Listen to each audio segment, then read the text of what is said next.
Senhor, meu Deus e meu Pai, neste momento eu quero te agradecer e eu quero te pedir, Pai, proteção.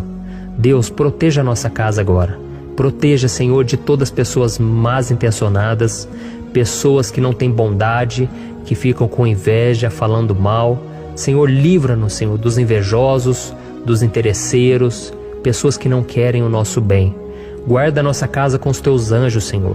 Que o sangue de Jesus nos proteja de todo mal e de toda acusação do diabo.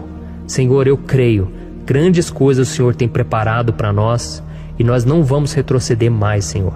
Nós vamos continuar avançando e mesmo que a gente seja muito abençoado, Pai, nós não vamos nos esquecer da Tua bondade e fidelidade.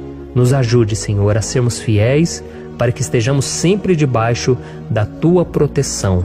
Em nome de Jesus que eu oro e te agradeço. Amém. Glória a Deus.